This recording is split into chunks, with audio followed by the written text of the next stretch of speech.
সালামু আলাইকুম।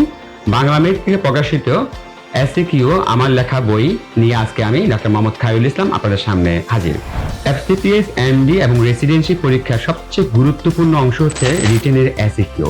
কেননা একটা লং কোশ্চেন যত ভালো লিখি না কেন, আমি 12 থেকে 13 বেশি পাওয়া যায় না, কিন্তু একটা শর্ট কোশ্চেন আপনি এসিকিউ যদি আমরা সলভ করতে পারি 25 নাম্বারের মধ্যে 17-18 তোলা খুবই সহজ। কিন্তু সমস্যা হচ্ছে এই যে এসিকিউ 10টা এসিকিউ থাকে, এই এসিকিউ কোন বইয়ের কোন অংশ থেকে আসবে এবং আসলে কতটুকু আমি লিখবো, কতটা আমি জাজমেন্ট করবো প্রত্যেকটা কোশ্চেনকে, সেটা আমি বুঝতে পারি না। তো এর ফলে একটা গ্যাপ তৈরি হয়েছে যে আমাদের এসিকিউ কোন বই থেকে পড়বো, কতটুকু পড়বো, কোন গাইডলাইনে পড়বো বুঝতে পারি না।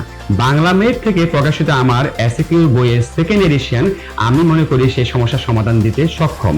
প্রায় 2000 গুরুত্বপূর্ণ কোশ্চেন, আমি আবারও রিপিট করছি, 2000 গুরুত্বপূর্ণ কোশ্চেন যেগুলা পরীক্ষা আসার মতো কিংবা এসেছে কিংবা আসবে, এই ধরনের টপিকস নিয়ে আমি আমার বইটা সাজিয়েছি। এবং এই বইয়ে আমি এতটুকু আশাবাদী যে এফসিপিএস, এমডি, রেসিডেন্সির এসিকিউর প্রায় 80-90% কভার করতে সক্ষম।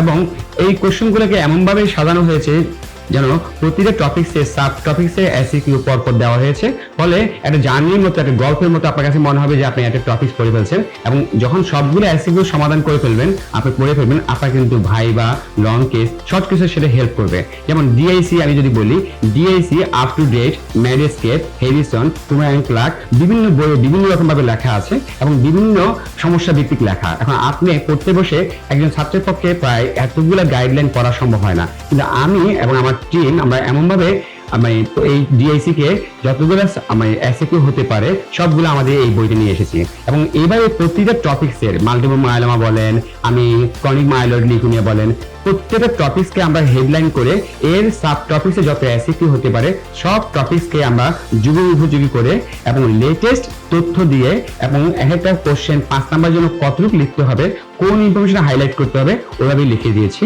এবং আশা করি সবাই সেটা উপকৃত হবে।